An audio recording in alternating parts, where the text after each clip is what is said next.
Hello friends, welcome to my channel let's study. আজকের ভিডিওতে আমরা আলোচনা করব West Bengal board of primary এডুকেশনের ডিএলএড এর ফার্স্ট ইয়ার অর্থাৎ পার্ট 1 এর সিলেবাস সম্পর্কে, যেখানে তোমাদের মোট 700 নম্বরের এক্সাম হবে, যার মধ্যে 450 নম্বরের হবে এক্সটার্নাল এক্সাম ও 250 নম্বরের হবে ইন্টারনাল এক্সাম। এই হচ্ছে তোমাদের মোট 5টা সাবজেক্ট, 5টা মূল সাবজেক্ট, আর এই হচ্ছে সাবজেক্ট কোড। এই 5টা মূল সাবজেক্ট তোমাদের মোট 500 নম্বরের পরীক্ষা হবে, আর 200 নম্বরের প্র্যাকটিকাম হবে। P1 100 নম্বর, P2 100 নম্বর। এই হচ্ছে সাবজেক্ট কোড CC01 অর্থাৎ চাইল্ড স্টাডিজ, যেটা তোমাদের মোট 100 নম্বরের পরীক্ষা হবে। এই 100 নম্বরের মধ্যে তোমাদের এক্সটার্নাল এক্সাম হবে 70 নম্বরের। এই 70 নম্বরের পরীক্ষা তোমাদের বাইরের সেন্টারে গিয়ে দিতে হবে, লিখিত পরীক্ষা। আর 30 নম্বরের হবে ইন্টারনাল। আর এই 30 নম্বর তোমাদের কলেজে অ্যাসাইনমেন্ট, ইন্টারভিউ এইসব কিছুর মাধ্যমে তোমাদের কলেজ তোমাদের এই 30 নাম্বার দিয়ে থাকবে। তোমাদের এই টোটাল 100 নম্বরের জন্য টোটাল ক্রেডিট বরাদ্দ থাকবে 6খানা, অর্থাৎ প্রতি ক্রেডিটের জন্য 30 ঘন্টা করে সময় বরাদ্দ থাকে।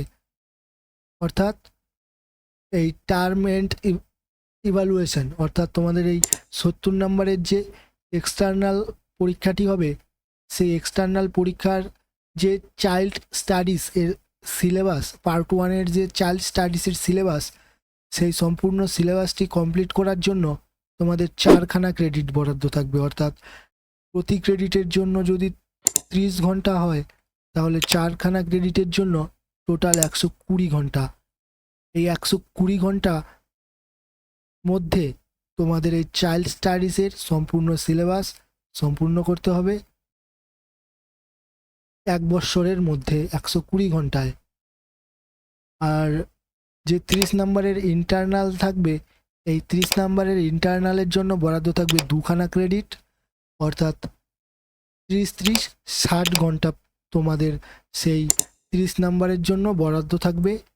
এই 60 ঘন্টার মধ্যে তোমাদের কলেজ এই 30 নম্বরের যে এক্সটার্নাল হবে এর সম্পূর্ণ সিলেবাসটি কমপ্লিট করবে চাইল্ড স্টাডিজের। এরপর দ্বিতীয় যে সাবজেক্ট, তা হলো CPS 1 অর্থাৎ ল্যাঙ্গুয়েজ 1 প্রথম ভাষা, যার জন্য 100 নম্বরের পরীক্ষা হবে। এর জন্য টোটাল 6খানা ক্রেডিট বরাদ্দ থাকবে।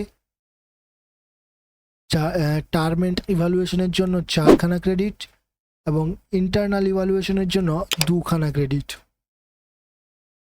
এই ল্যাঙ্গুয়েজ 1 এর এক্সটার্নাল হবে 70 নম্বরের পরীক্ষা, আর ইন্টারনাল হবে 30 নম্বরের পরীক্ষা। এরপর CPS 2 অর্থাৎ ল্যাঙ্গুয়েজ 2 দ্বিতীয় ভাষা, এর পরীক্ষা হবে 100 নম্বরের। তার জন্য ক্রেডিট বরাদ্দ থাকবে 6খানা, 4খানা ক্রেডিট থাকবে 70 নম্বরের এক্সটার্নালের জন্য, আর 2খানা ক্রেডিট থাকবে 30 নম্বরের ইন্টারনালের জন্য। 70 নম্বরের এক্সটার্নাল, 30 নম্বরের ইন্টারনাল। এরপর CPS 3 অর্থাৎ ম্যাথামেটিক্স, এর জন্য থাকবে 100 নাম্বার। এর জন্য বরাদ্দ থাকবে 6খানা ক্রেডিট, 4খানা ক্রেডিট 70 নম্বরের এক্সটার্নালের জন্য, 2খানা ক্রেডিট থাকবে 30 নম্বরের ইন্টারনালের জন্য। 70 নম্বরের এক্সটার্নাল, যেটা বাইরের কোনো সেন্টারে পরীক্ষা হবে, আর 30 নম্বরের থাকবে ইন্টারনাল, যেটা কলেজ তোমাদের ইন্টারভিউ, অ্যাসাইনমেন্ট এইসবের মাধ্যমে এই 30 নাম্বার তোমাদের কলেজ দিয়ে থাকবে। এরপর আছে CPS 4 অর্থাৎ এনভায়রনমেন্টাল সায়েন্স, এর জন্য 100 নাম্বার, মোট 6খানা ক্রেডিট, 4খানা ক্রেডিট থাকবে এক্সটার্নালে 70 নম্বরের জন্য, আর 2খানা ক্রেডিট থাকবে ইন্টারনালের 30 নম্বরের জন্য। 5টা সাবজেক্ট 500 নম্বরের, আর যে বাকি 200 নাম্বার থাকে সেই 200 নাম্বারের হবে প্র্যাকটিকাম। অর্থাৎ এই 200 নম্বরের প্র্যাকটিকাম হবে P1 হবে 100 নম্বরের, যার জন্য 6খানা ক্রেডিট।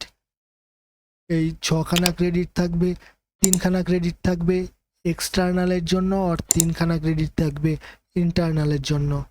এই এক্সটার্নাল এর জন্য বরাদ্দ থাকবে 50 নাম্বার, যেটা তোমাদের বাইরের থেকে শিক্ষক মহাশয় আসবে এবং তোমাদের এক্সটার্নাল নেবে 50 নাম্বারের। আর 50 নাম্বারের হবে ইন্টারনাল, যেটা মিনিমাম 30 দিন করতে হবে, অর্থাৎ কোনো প্রাথমিক স্কুলে তোমাদের শিক্ষক হিসাবে বা শিক্ষিকা হিসাবে মিনিমাম 30 দিনের জন্য পড়াতে হবে।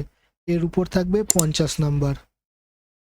এরপর আছে P2, যেটা তোমাদের creativity, drama, fine arts, physical and health education এইসবের উপরে থাকবে 100 নাম্বার, যার মধ্যে 6খানা ক্রেডিট থাকবে, 3খানা ক্রেডিট থাকবে এই 50 নাম্বারের এক্সটার্নালের জন্য, আর 3খানা ক্রেডিট থাকবে এই 50 নাম্বারের ইন্টারনালের জন্য। এই হচ্ছে টোটাল 700 নাম্বারের পরীক্ষা। এই যে 700 নাম্বারের পরীক্ষা হবে, এই যে 70 নাম্বারের এক্সটার্নাল হবে, 70 নাম্বার এক্সটার্নাল হবে, এর মধ্যে তোমাদের মিনিমাম 28 তুলতেই হবে। 28-এর নিচে থাকলে ফেল, অর্থাৎ নট কোয়ালিফাই করে দেওয়া হবে ওই সাবজেক্টের ক্ষেত্রে। আর যে 30 নাম্বারের ইন্টারনাল হবে, এই 30-এর মধ্যে মিনিমাম 12 তুলতেই হবে, অর্থাৎ 12-র নিচে থাকলে নট কোয়ালিফাই, অর্থাৎ ওই সাবজেক্টে ফেল বলে ধরা হবে। এই হচ্ছে তোমাদের সম্পূর্ণ ডিএলএড-এর পার্ট 1-এর সিলেবাস, এবং কি কি বই পড়তে হবে এবং কোন কোন খাতা বানাতে হবে এই ইন্টারনাল এক্সটার্নালের জন্য, এই সমস্ত নিয়ে পরবর্তী ভিডিওগুলোতে আলোচনা করব। এবং কোন কোন বই পড়লে খুব অনায়াসেই 700-তে 650 প্লাস পাওয়া যাবে, এই নিয়ে পরবর্তী ভিডিওগুলোতে আলোচনা করব।